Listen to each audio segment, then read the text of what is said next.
start with the the thought process that at the same time we're witnessing these polarizations between Weinstein trial weeks after the Trump acquittal and things coming out like Prince Andrew and the whole sex scandal with Epstein and so forth, all the way at the top, all this stuff that's coming to the surface, and then the opposite end of the extreme, Kobe and his daughter, and and the other folks dying too. Yeah. But obviously the role that they're playing in the cosmos and bringing everybody together is recognizing, hey, it could be gone like that, right? And we got to come together and love, right? And recognizing that we have been selling our souls in 1,000 different ways on so many levels, and if the betterment of humanity and love, of which Christ and all the ascended masters came to teach us about, doesn't come to the surface, we have no balancing or overriding element for that which is the dark side. Okay, that which is if you want to call it that. I mean, if we're going to go into a Star Wars kind of metaphor thing, right? We have you. Because they play on. We have you. We have the possibility of freedom of all illusion. See, you got to all illusion. No, but this is what you got to get. You got to own you. You got to own who you are. I kind of like Mary Magdalene, No, I'm saying, but you got. No, I'm saying you have to own who you are in the matter. Yeah. You can make the difference. You can make the difference. Well, Bill, I thought it was you. No. Or kinda. No? Everybody. Or Andrew holding his face for the camera. Everybody, every single see, my mission in life is to have everyone come to their GODSHIP. Mm-hmm. That's the mission. See, I say I'm a God. I am. That's the only way I can say that is because I know that you are. Oh, okay. See, anybody who said they're God and don't recognize everybody else is one too, they ain't God. Right. Oh, you didn't have women screaming at you, Jesus? Is that what? No. I'm just saying no. Sorry, that was a little side. No. I am so far beyond that. You're so beyond that ego part. You put that away a long time ago. Please. Yeah. So what I'm saying about come on, we gotta have a little humor here. No, but I'm just saying that it's just that. It's just that. I mean, people have to recognize that we are all. When I know who I am, because I know exactly who you are. Mm-hmm. See, when people say, like you take Yeshua, his conversation, he was a spiritual master. He mastered the physical. Mm-hmm. He understood who he was. That's why he said, "Love your neighbor as yourself." He said, "Do unto others as you had them do unto you." If a person asks you for your coat, give him your coat. If they ask you for your cloak, give him that too. Because that's you. He said, when I was hungry, you fed me. When I was naked, you clothed me. When I was in prison, you visited. His disciples said, well, when did we do that? He said, when you do that to the least of them, you do that to me. Because I'm the least person. I'm the wine head in the street. You cannot love me if you don't. No pun intended, please. You cannot love me if you don't not love him. Yeah, that's what he's saying. True. You have to treat the least of them is what you have to do. That's it. What you do for them, you do for me. You can't do nothing. See, people are loving just as Christians. One thing Lincoln said, I've always thought was very. I love. He said the only thing wrong with Christianity, I've never met a Christian. That's what Lincoln said. Because he said I never met one. How fascinating is that on the coattails of thinking about that whole, I'm saying Christian that, men's club, I'm just saying, but based on him saying what's called for a person to say, well, if a man asks you for your coat, you really gonna give me your coat? That's what a Christian's supposed to do. Mm-hmm. I mean, I never met a Christian. I know a person who lives that life. That's what he was saying. Now, what's interesting, and I want to bring this up because this is sort of a gift for, to look at, for the entirety of humanity with relation to the material realm and all the struggles that we deal with, because we've got, Well, do we we've complete got on the COVID? rich Did and- you complete yeah, on that? yeah, I think Did we're you complete complete on- on that, okay, got but it. let me come back around to that because this is what I'm present to right now. So one of the gifts that I gave my company when I came in there and finally, made the introduction of myself, because I was like baby backed in a corner. So I was kind of facing that reality of which we've seen played out in the last few years, but I wasn't going to have that be the case. And I'm very conscious of the role that I play that's above it, even though they're like, oh yeah, okay. They're not conscious of that because their Okay, right, right. consciousness is Right, here. okay, I'm okay, conscious of okay, that. okay. So I brought them a gift of a little tree with the, back to our metaphor of, growing a pair of balls, Okay, right, to right. hodl Bitcoin. So I had my little Bitcoin ball tree, and I Okay. had gone to the Federal Reserve Bank of Chicago, Okay. and I said, okay, to the other gentleman there who had relationships, and we came together. We were talking about Ron Paul and our relationship with somebody in the original Bitcoin Center in New York, and relating to that. And I said, all right, we're going to both go sprinkle the fiat shreds from the Federal Reserve Bank of Chicago on the tree with the Bitcoin balls, but underneath was a white and black checkered mat. I had gotten a piece of material which the Illuminati uses, yeah. and I had a pyramid down there, and I said, well, this, and then when my CEO came, the second time I made an appearance, I brought 6 loaves of pumpkin bread. My mom's the master, but I pretended like I was the chef. Anyway, that's the hilarious part. I said, oh, what? You don't think I have any Martha Stewart in me? Anyway, so, my secret chef is my mom, anyway, I try. Anyway, but, and then I had hodl magic with the Bitcoin, because Bitcoin was down below $8,000, so we wanted it to go up to $8,000, and, I had the magic 8 ball and so forth. But I'm getting to the metaphor that's appropriate and how I'm going to parlay that into our conversation here. So the second time I brought the gift with the loaves of bread, and my CEO came over, although he's, God bless him, I said, because he grew up being my neighbor, I said, well, I guess it's about love thy neighbor, right? Yeah. Right? So that's the hilarity in the divine manifestation of how things have unfolded, that there's some teaching, me being a Christian and him being a Jew. So anyway, but I said, okay, over here is, Moses leading the slaves out of Okay, Egypt, okay. right, with the pyramid over there, right? And the metaphor of me bringing loaves of bread was Christ overturning the change tables, Okay. right?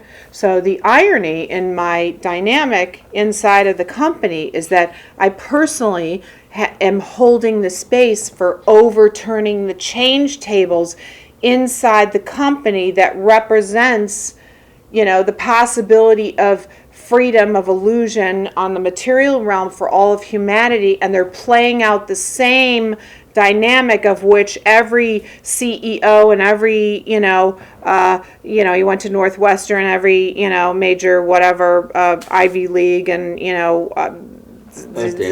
right, is to be about the money, to follow the corporatocracy, Right. rather than to be about the spiritual. And I told them from the beginning, I said, somebody told me a long time ago that, and this is where the sort of the sexual component, or the male female, it's not really sexual, it's really, energy and, in the universe. I said a long time ago, a male told me that they would not, he was in the water business. He said, I won't get involved with a business unless there's at least one female holding space for the egg, because otherwise, if it's all sperm, it will, not birth, Right. not, Right. And so, and I said, I hope to be that female that holds Okay, space. right. And everyone in the company knew that, like I gave this gift. Now, nobody commented about it, and there's still all these problems that have occurred, and I'm like, why do I have to get up in here and, be, acting like a 6-figure income, earner, and you're paying me like a gig economy employee. Okay, Right? right. So that's what I mean about the overturning the change tables, that the work isn't done yet,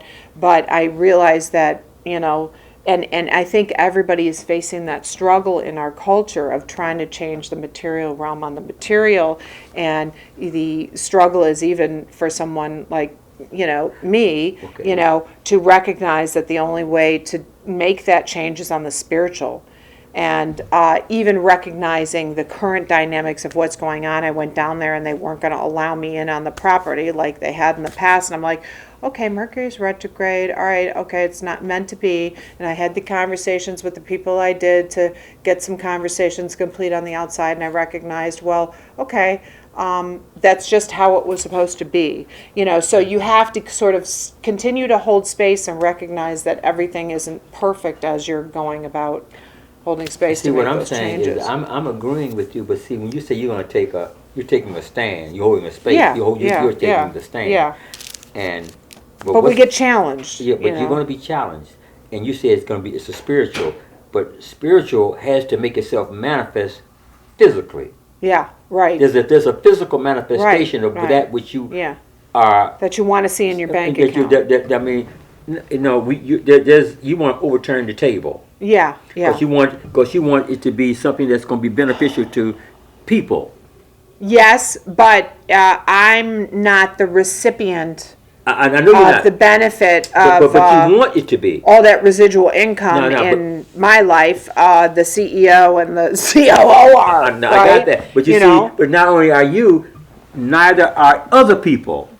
Yes, exactly. Now, that's a social conversation. Yeah. That's social. That's social. Now, we're saying that you being antisocial because they should make more available to everybody, to the people. That's what you're saying.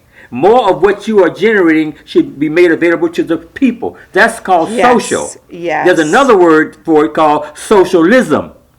That's what Bernie Sanders is. Okay. That's what Bernie. See, social is about people. These are Social Security, social.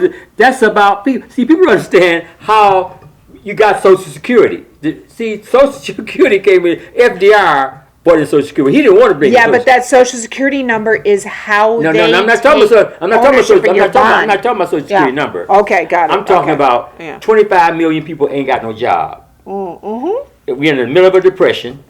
Yeah. The country, and there was nothing. People working five different. I mean, this is the depression. The people weren't working at all. People had peanuts, eating peanuts. They were eating soup kitchens. Yeah. In America. Yes. The AFL-CIO came to Franklin Delano Roosevelt. Yes. But the leaders of the AFL, that labor union, were communists and socialists.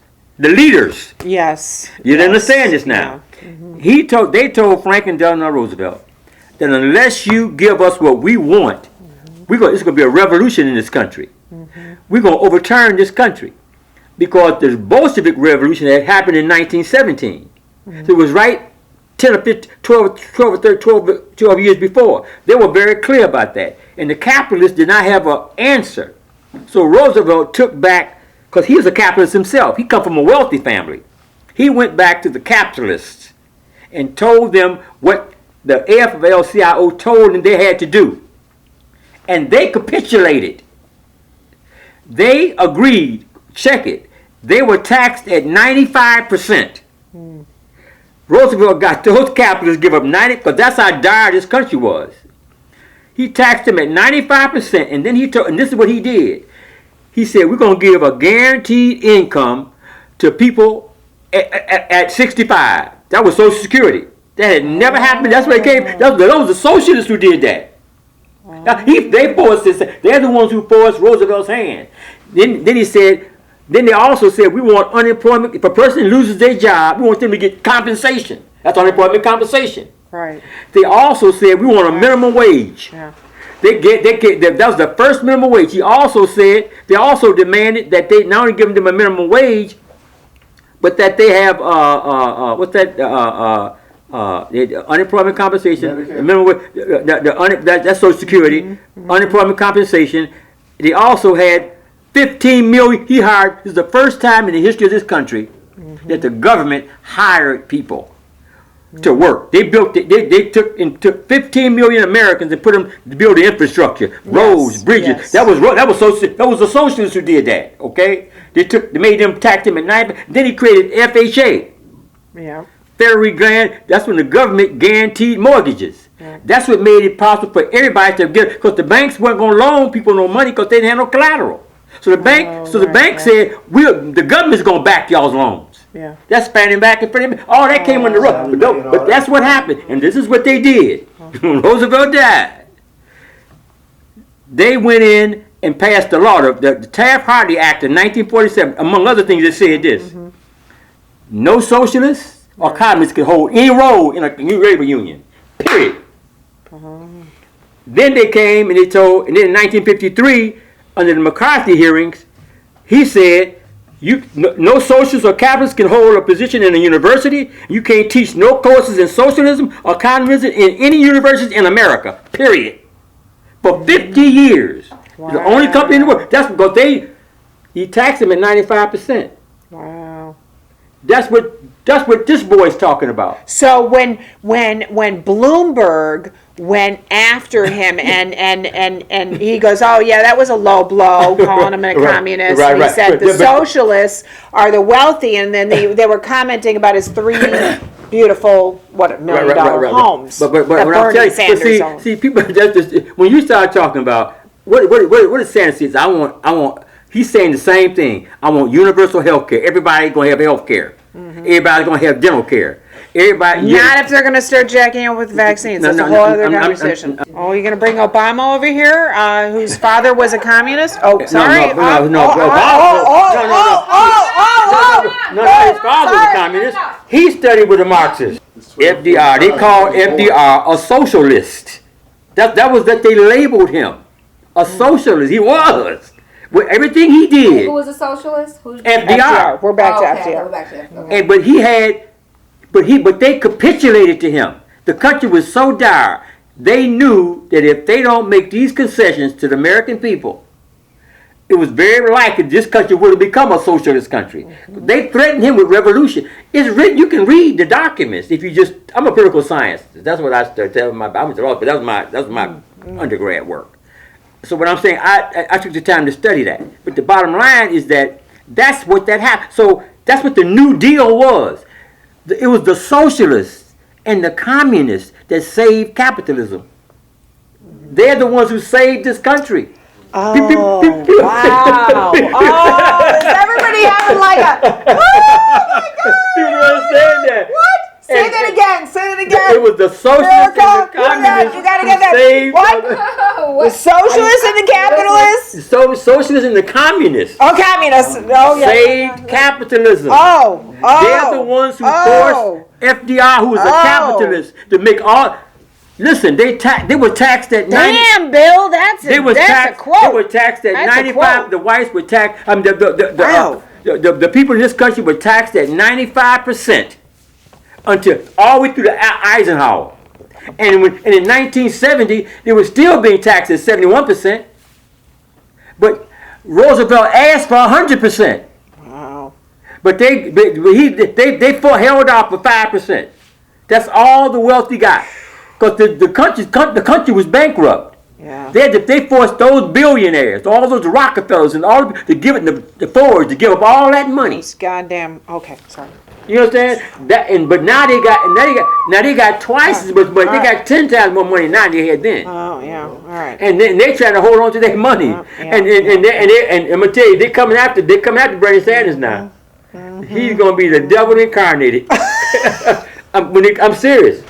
Oh my God! If you're going to talk Rockefeller and universal health care in the same sentence, you might as well talk about the standard of care of which every medical doctor, if they don't follow that practice, they're going to go to jail and follow all the practices that toxify and, anyway. I'm saying that what you're going to have, see, every major country in the world, industrialized country, has universal health care. Every one of them. Mm-hmm. Costa Rica got universal health care. Yeah. Everybody in the world, the only they got good plastic surgery down everybody, there too, everybody in the world has that. But see, he's also guaranteed an income. it won't be no homeless people now. Everybody's gonna have a job or an income, a basic. It's a right. It's not a gig economy. Let's give you a little finder's fee, but force you to have to be a six-figure income employee person to make sure it works. Otherwise, if you lose it, you can't. But we're just going to give you a few $100s. We're going to hold you out to dry. We're going to make you work like a dog. We won't send you the check. You get some little breadcrumbs. Yeah. He's saying that the workers have to be on the board of directors of these corporations. The workers. Who work in them companies. This is the reality. This is what they deemed illegal in California. But I'm just saying, but the workers under Bernie Sanders' program, every corporation has to have workers on its board in the company. Because you have to understand this. See, the only reason why those jobs had the workers, they're on the board of directors, them jobs never went to China. They never would let them. They never would let that company take their jobs out this country. The Iron Belt. That's because those capitalists said, "We forget these workers. We can get $3 an hour. It's cheaper there, as opposed to $30 an hour here." Right, and then we can sell it for and come back and sell. But that's what they did. See, people understand. That's why. So that's why he's saying we got to do some things that are systemic. We got to change the system. Absolutely. We can't let them do what they did. See, in 1930. 30% of all workers in America were in the unions. Today it's only 7%. They destroyed the unions. Reagan took a hammer and actually the unions don't even exist because that's what they undermined every single thing that Roosevelt did. They took it back.